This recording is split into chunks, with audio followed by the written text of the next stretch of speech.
Shabbat Shalom familia, Shabbat Shalom, espero se encuentren muy bien desde sus hogares, espero hayan tenido una semana de bendición, una semana de éxito, una semana de conquista, una semana de acercamiento a Hashem, que es lo que buscamos todos nosotros en la vida, un acercamiento, una cercanía con el Abacadosh que no podemos prescindir de él.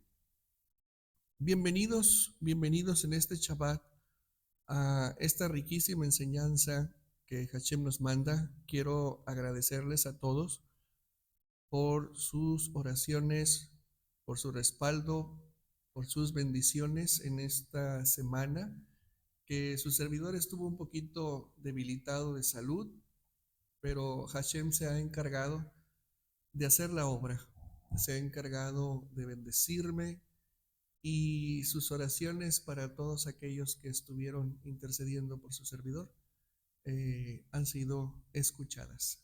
Y bueno, aquí estamos ahora en un Shabbat más, en una enseñanza más, una parashá más, con rumbo a la primera festividad del calendario de Yahweh, que no falta mucho. Y bueno, mis hermanos, bienvenidos a esta enseñanza de la parashá que se llama Vayesha, Vayesha, ¿verdad?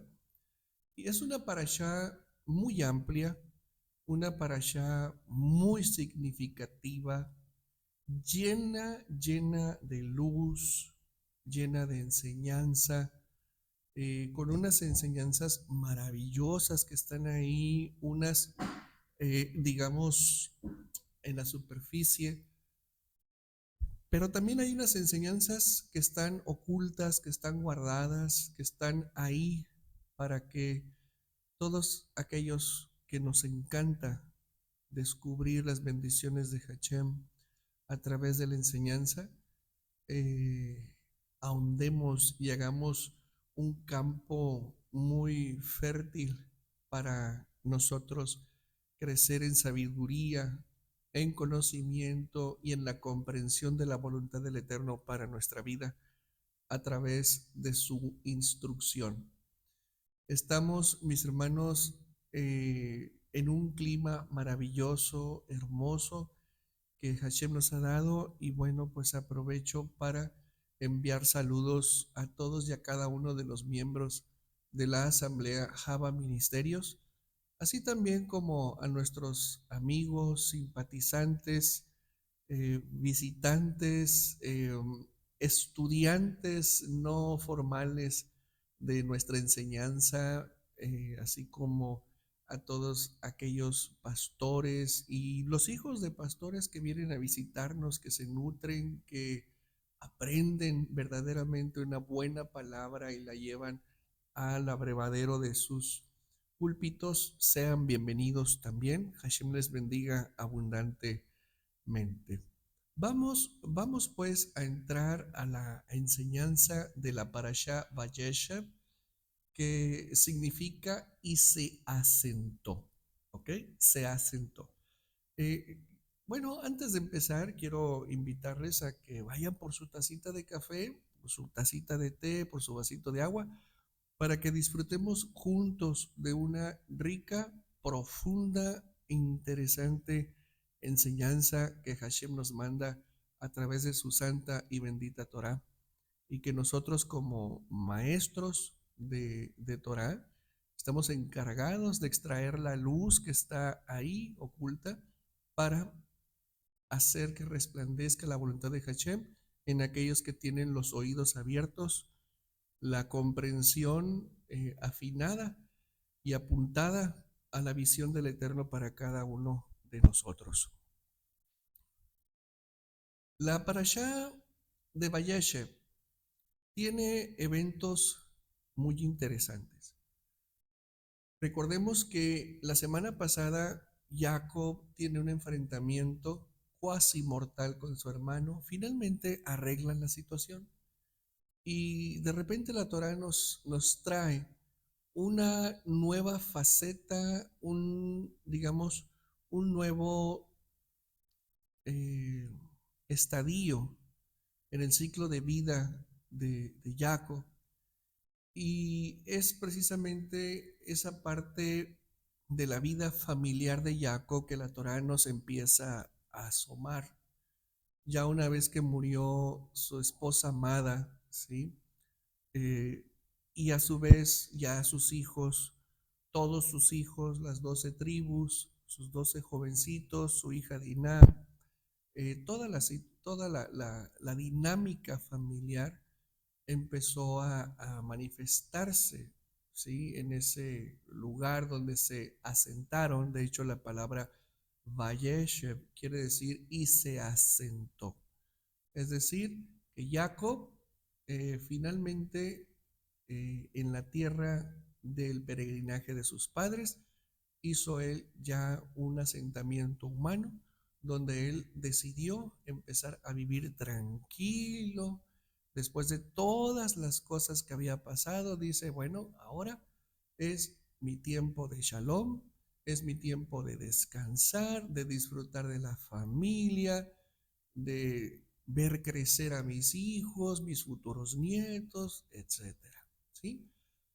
Y bueno, ustedes saben que el protagonista de esta enseñanza es ya no tanto, a pesar de que el nombre de la parasha se refiere a un acto de Jacob, no precisamente aprobado por Hashem, y me refiero con esto al asentarse, ¿sí? Que no era la idea de que él se asentara, porque habla que esas tierras donde estaba él eran la tierra de las peregrinaciones de Isaac y de Abraham. No le correspondía a Jacob asentarse, sino seguir peregrinando.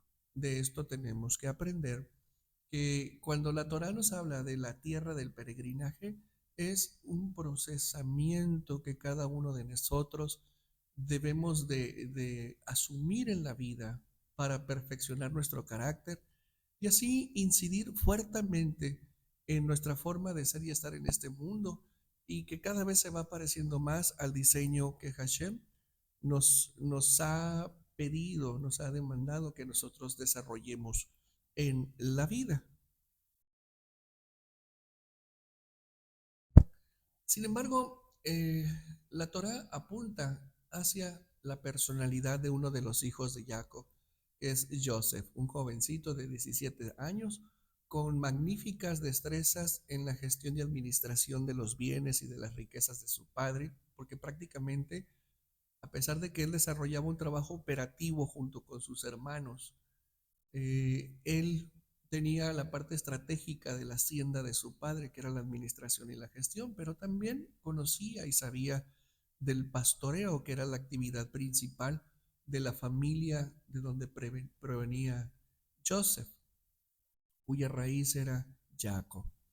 Entonces, vemos cómo Joseph empieza a meterse en problemas con sus hermanos, porque Joseph pues tenía un don, que era el don de interpretar sueños, y Hashem le mandaba sueños, y Joseph, pues bueno, iba y contaba a sus hermanos los sueños que él tenía sin contarles la interpretación de los sueños, pero como los hermanos también sabían Torah, tenían un cierto nivel de sabiduría, pues podían entender claramente las insinuaciones de Joseph en los sueños que él les contaba.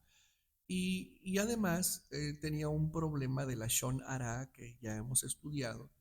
Y él hablaba lo que para sus hermanos eran calumnias, para Joseph eran verdades, y él le contaba a su papá cosas negativas y reprobables de sus hermanos.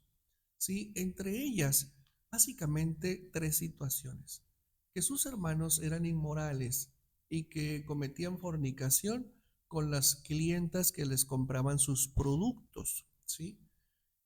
A su vez, que comían ellos eh, partes del cuerpo de animales vivos, y a su vez que los hijos de de Lea, que eran los principales. Entre ellos destacaba Shmeón, eh, era Shmeón, Yehudá, Leví, Rubén.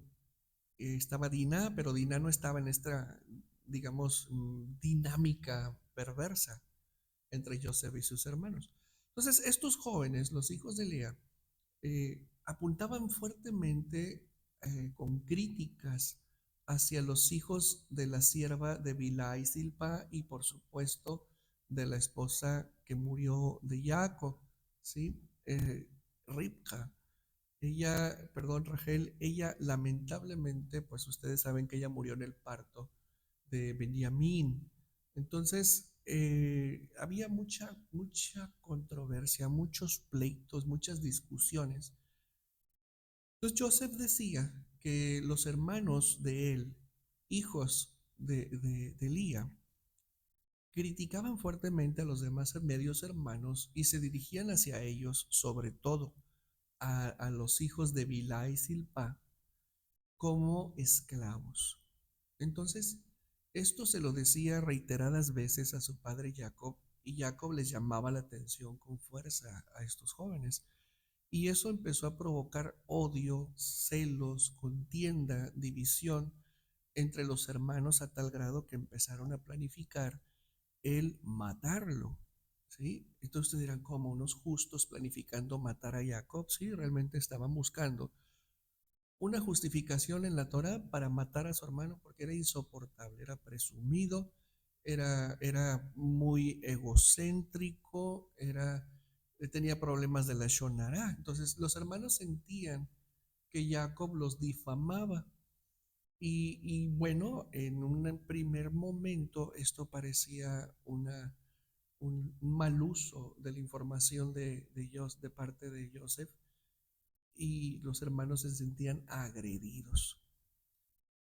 Entonces, ustedes saben que viene una tragedia tremenda en la que los hermanos se confabulan, se preparan, agarran a Joseph descuidado y lo venden como esclavo. De hecho, la idea primaria era matarlo, ¿sí?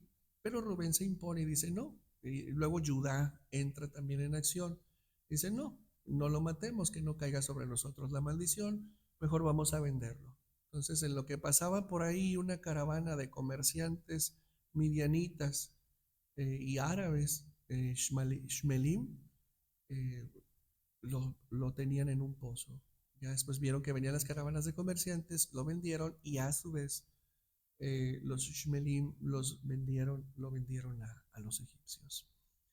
Y le contaron a Jacob que Joseph había sido devorado por una bestia salvaje del campo, y le llevaron la túnica que su padre le había regalado, llena de sangre, en donde Jacob pues entra en un profundo dolor, en un profundo duelo por la muerte del favorito de sus hijos, o pudiésemos decir la aparente muerte de su hijo Joseph, que era el hijo de su vejez, el hijo amoroso.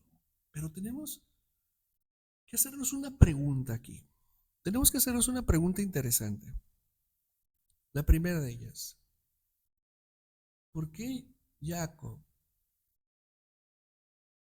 viendo y escuchando esta perversa, negativa y peligrosa dinámica familiar, guardó silencio?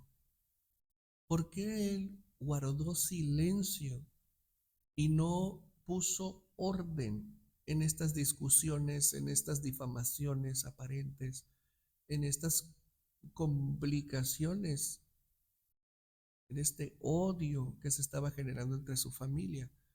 ¿Por qué Jacob no hizo algo al respecto?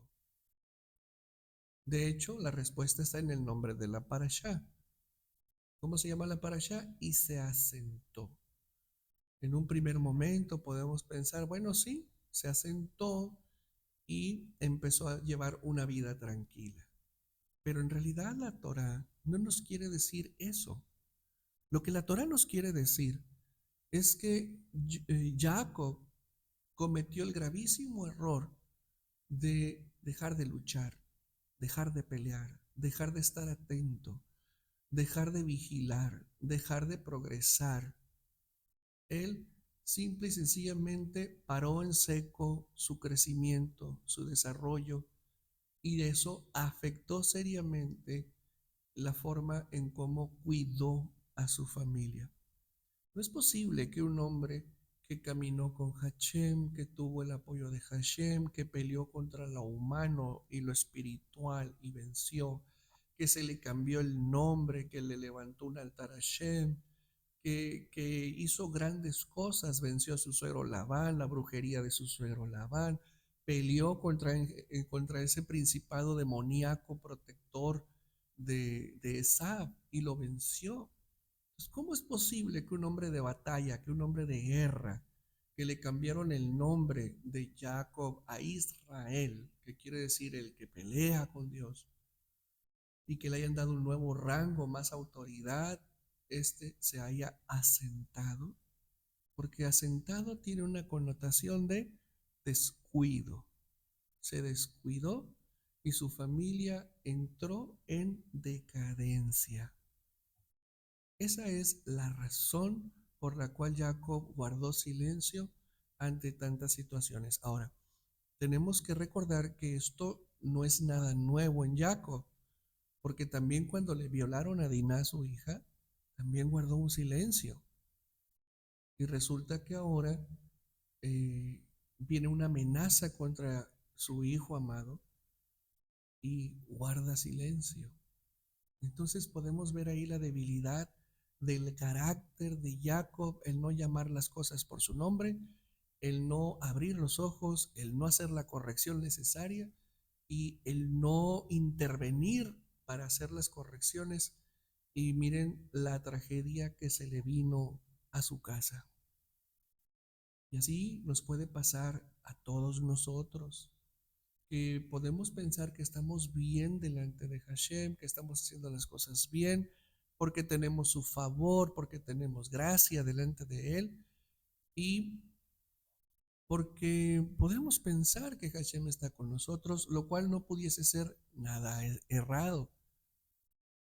Pero cometer el error de asentarnos y descuidarnos pensando que nada va a pasar porque Hashem está con nosotros es un error. Estamos equivocados.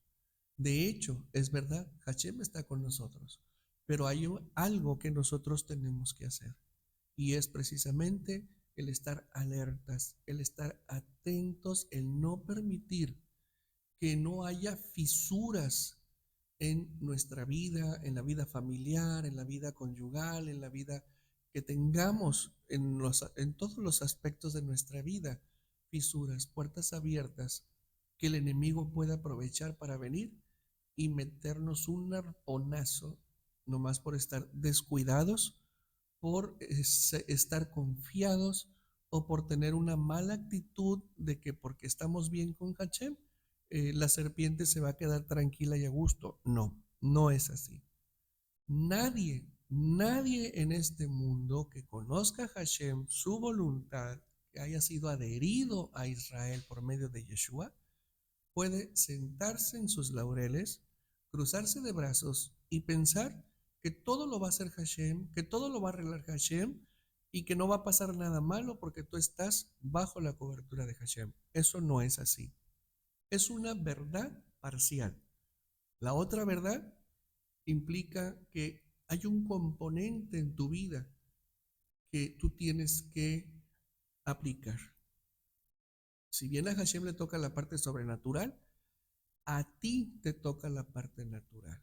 Y la parte natural es vigilar, revisar, supervisar, imponer, trabajar, mejorar y no permitir que el enemigo desvíe la ruta, desvíe los pasos que el linaje familiar lleva para que no decaiga. Si tanto estamos batallando para enderezarnos nosotros y luego descuidarnos, centrarnos en nosotros solamente y descuidar a nuestra familia, nuestro trabajo, todo lo que tenga que ver con nosotros, y responsabilizar a Hashem de lo que nos toca hacer a nosotros, créanmelo, es un gravísimo error y esa práctica tan común se llama Vayeshev. No debemos de asentarnos bajo ninguna circunstancia, porque toda persona que se asiente, se confíe y piense que no va a pasar nada, no haciendo la parte que le corresponde en la vida para mejorar, para desarrollarse y estar mejor, créanmelo, los arponazos van a venir a la vida de toda persona que piense de esa manera. ¿Qué te parece? Yo creo que tenemos que reflexionar muy bien y tenemos que vigilar muy bien que estemos cumpliendo de manera integral la voluntad de Hashem en nuestras vidas, porque hay personas muy sinvergüenzas que pueden llegar a pensar, bueno, es que yo estoy bien delante del Creador, yo cumplo mitzvot, yo estudio, yo hago tefilá, yo hago bondad, visito a los enfermos, esto y el otro, hago tzedaká, pero realmente hay otro tipo de mandamientos, ¿sí? Que, ay, no, esos no. ¿Por qué? Porque esos son los que incomodan. Esos mandamientos son los que me están poniendo un espejo en la cara y me están diciendo, tú estás mal. Ah, no, esos mandamientos yo no los obedezco y van a buscar miles de formas de justificar el cómo no cumplir ciertos mandamientos que resultan ni siquiera difíciles, incómodos para la mala inclinación de la cual no se quieren deshacer muchos. Y muchos son tan irresponsables que pueden llegar incluso a ignorar los mandamientos y podrán esbozar muchos argumentos, pero nadie, escúchenme bien, nadie tiene la autoridad para anular un mandamiento de la Torah. Nadie. Ni siquiera nuestro Adón Yeshua HaMashiach tiene la autoridad para anular la Torah de Yahweh, porque para empezar la Torah es eterna. Así que si alguien dice es que ya pasó, ya no aplica a nosotros porque creemos en el Cristo, porque esos son los argumentos de los cristianos, están muy equivocados. Nadie tiene la autoridad ni el poder para anular el más pequeño de los mitzvot, de los mandamientos de Hashem. Y hay personas que cumplen algunos mitzvot, pero otros no los cumplen porque les son incómodos, porque no les conviene, porque les pegan donde tienen las ronchas de la mala inclinación. A estas personas se les llaman selectivos en el, digamos, en la integralidad de la voluntad de Hashem. ¿Sí? Entonces muchas personas no pueden, dicen, no, pues es que yo no miento, yo no robo, yo no mato, yo no esto y esto y otro. Pero hago tzedaká cuando me da la gana, hago tzedaká como yo quiero, ¿sí? Puedo diezmar lo que yo quiera, puedo, o si diezmo o no diezmo, o si ofrendo o no ofrendo, o si me piden en la calle, doy o no doy, y empiezan a ser selectivos, sobre todo en el tema financiero. Nosotros como mesiánicos, como judíos, como conversos, no podemos ser selectivos. Ningún mandamiento es anulable ni despreciable. Todos, absolutamente todos los mitzvot de la Torah están vigentes. En cambio, las personas selectivas, las personas que disimulan, las personas que dicen, estoy el mejora, estoy trabajando, pero no cumplen, pudiendo cumplir, esos son los mentirosos, esos son falsos y esos son los que se asentaron siendo selectivos y nomás es cuestión de tiempo para que les venga la tragedia. Es cuestión de tiempo, porque con Hashem no se puede estar jugando. ¿Qué les parece la enseñanza? ¿Estamos aprendiendo? Y quiero terminar con esta joya. El relato de la tragedia familiar de Jacob, centrada en la vida de Joseph, es interrumpido drásticamente En el momento en el que él es vendido y enviado a Mitzraim, es decir, Egipto, y vendido a Potifar, que es el jefe de los matarifes, que es una persona muy importante en la corte de Faraón, el faraón de esa época, y ahí se interrumpe el relato, ahí corta en seco y empieza un relato relacionado con la vida privada de Yehudá. Yehudá, uno de los hijos de Lea, medio hermano de Joseph, que fue uno de los que conspiraron contra Joseph, ¿sí? Para que fuera extraído de la familia y sacado de la familia, borrado de la faz familiar. Entonces, de repente vemos una historia que a la luz de la Torah, a la luz de los mandamientos, eh, Yehudá tiene un muy mal comportamiento, ¿sí? Vemos cómo la Torah relata cómo él, pues muy trabajador, ¿sí? Va a vender, a trasquilar a sus ovejas, hace la venta, se encuentra con una persona, esta persona lo conecta con un varón que tiene una hija, se la presentan, se casan, tiene 3 hijos, los 2 hijos se le mueren, ¿sí? Fíjense que tremendo está esto. Hashem se los lleva antes de sus días por su negativa a fructificar en hijos. Y Yehudá se porta egoísta, se porta malvado al no redimir a su nuera, una mujer muy hermosa. Acorde a la Torah, la idea era que la viuda, la nuera viuda, se casara con el otro hermano, que era soltero. Y resulta que el otro hermano se casó con ella, pero no quiso tener hijos con ella. Entonces ahí Hashem lo corta. Y fue la misma razón por la cual su marido, su primer marido, fue cortado de entre los vivos, porque no quiso tener hijos. Y el tercer hijo, pues era muy pequeñito, entonces no podía casarlo. Entonces Yehudá le dijo a ella, ¿sabes qué? No te puedes casar porque está muy chiquillo. Entonces le correspondía a Yehudá, acorde a la Torah, redimirla, porque Yehudá se le murió la esposa también, era viudo, redimir a la nuera. No la redimió, no quiso casarse con ella. Entonces estaba Yehudá en una condición de rebelión ante los mandamientos de Hashem.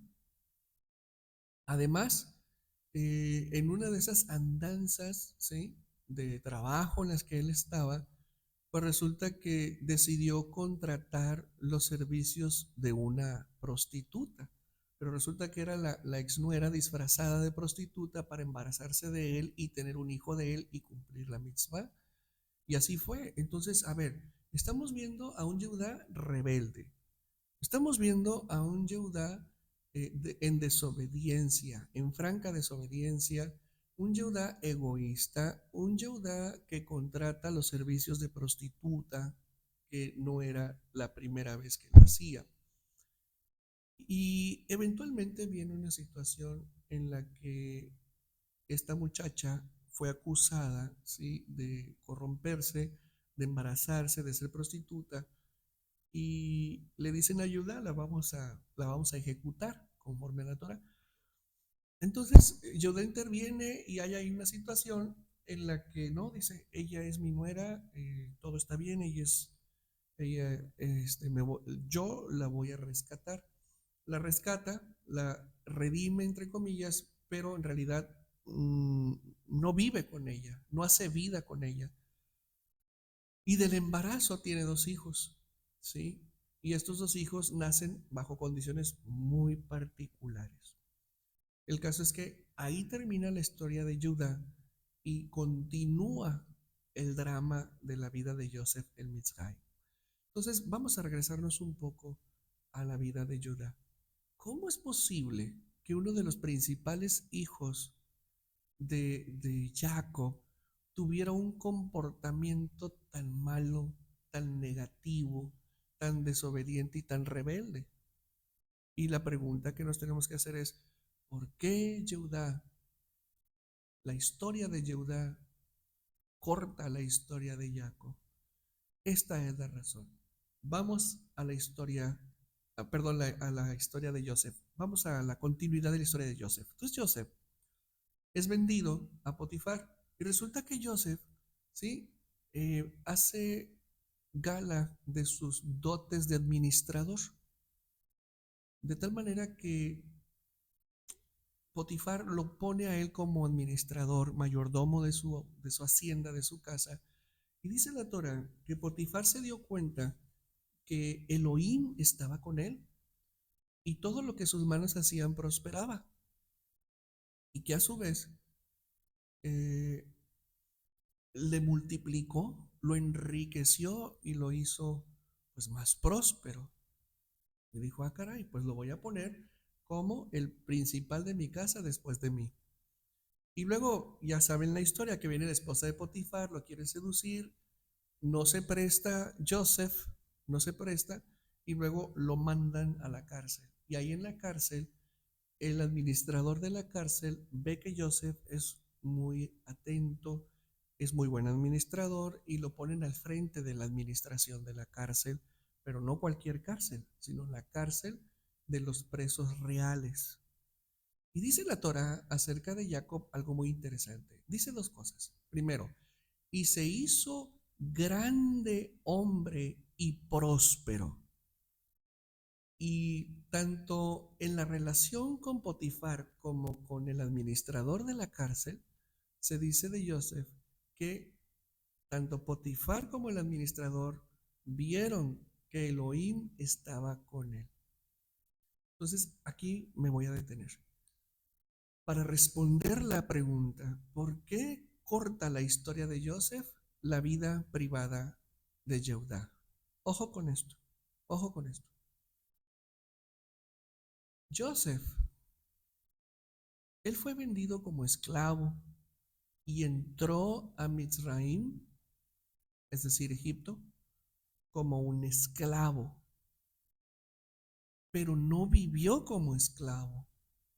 La condición social que él tenía en Egipto era de esclavo, de siervo, pero no vivía como esclavo, vivía como un hombre libre. Ojo, vivía como un hombre libre en condición de esclavo. En cambio, Yehudá vivía en libertad como un hombre libre en esclavitud moral, ética y espiritual. ¿Qué te parece el bombazo? ¿Qué es lo que hace esclavo al hombre verdaderamente entonces? ¿La condición social? ¿La condición económica? ¿La procedencia familiar? ¿El origen familiar? No. O la casta, vamos a decir así, si algún hindú nos está viendo. O la tribu. No. La condición social de esclavo no determina que una persona sea esclava. Pues la libertad no consiste en una etiqueta social o en una condición social. La libertad está en la voluntad de Hashem hecha en la vida de una persona. Cuando una persona tiene mandamientos y hace la voluntad del Eterno, uno de los más grandes frutos de poner en acción la Torah es libertad. Libertad aquí y libertad en el corazón. Y eso transforma y cambia la forma de ser y estar en este mundo de una persona. La cambia radicalmente. ¿Por qué? Porque el fruto de la Torah no es la esclavitud, sino la libertad. En cambio, Judá, hombre rico, próspero, trabajador, millonario, fíjense cómo vivía, esclavo, en desobediencia, en amargura. Se le murió la esposa, se le murieron 2 hijos, eh, eh, era usuario de los servicios de prostitutas, era un hombre infeliz, era un hombre infeliz completamente. era un hombre que enterró a 2 de sus hijos. Y Joseph, administrador, bajo los cuidados de la gente muy cercana a Faraón, creciendo, desarrollándose, trabajando, mostrando sus dotes, proyectándose a ser en el futuro inmediato en el virrey de Mitzrayim. Entonces, esa es la razón por la cual el Eterno nos corta la historia de Joseph y nos pone la historia íntima, personal de Judá, para que podamos nosotros contrastar las dos vidas. Un hombre en libertad, viviendo como esclavo de sus propias pasiones y de sus desequilibrios emocionales, y sobre todo sometido a su ego. Y una persona cuya condición era de esclavo, viviendo como una persona libre. Esa es la razón, el contraste. ¿Dónde estás? ¿Dónde te encuentras? En México y en muchos países, la esclavitud como condición social está prohibida y es penada. México es un país libre. Cada ciudadano, cada persona que vive aquí es libre. El problema es la esclavitud que la persona pueda vivir a causa de sus pasiones, de sus desequilibrios mentales, emocionales, de sus desequilibrios espirituales. Una persona así es esclava de sí misma, es esclava del sistema y por lo tanto es infeliz. No puede vivir bien una persona así. Una persona así está atada, está ciega, está sorda, es necia, es falta de cordura. ¿Y saben qué es lo peor? Les encanta vivir así. Les encanta vivir así. Pero quienes hemos despertado, quienes hemos abierto los ojos y comprendemos estas cosas, no tenemos el tiempo ni la intención de asentarnos, porque estar en libertad es el más grande regalo que podemos tener y eso se logra a través del estudio puesta en acción de la voluntad de Hashem, que abre la mente esclava, que abre la mente obtusa y permite que podamos ampliar la visión, someter el ego y adquirir una forma de vida próspera a la altura de nuestra grandeza, como logró hacerlo Joseph estando en Mitzrayim.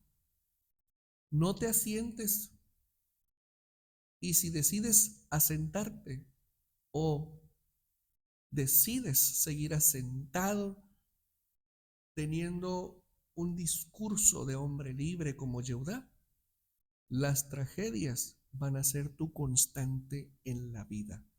Eso es lo que Hashem quiere que hoy aprendas. Así que hay que dejar de simular, hay que dejar de ser selectivos, hay que dejar de estar asentados y levantarse a conquistar el ego, a conquistar nuestra vida y a trabajar muy duro para vivir a la altura de la hechura que Hashem nos ha dado. Espero haya sido de verajá para tu vida, espero haya sido de bendición y te haya llevado a abrir los ojos. No sigas en desobediencia, no seas esclavo de ti mismo y no defiendas tu esclavitud. Hashem te bendiga abundantemente. Soy el Roe Fernando Isaac, Roe de la Asamblea Judío Mesiánica Java Ministerios. Me da mucho gusto saludarte y entregarte esta rica perla de sabiduría, esperando sea de bendición para ti. Nos vemos el día de mañana en el servicio mayor a las 11 de la mañana, horario de la Ciudad de México. Te esperamos a ti y a tu familia y decimos Shalom.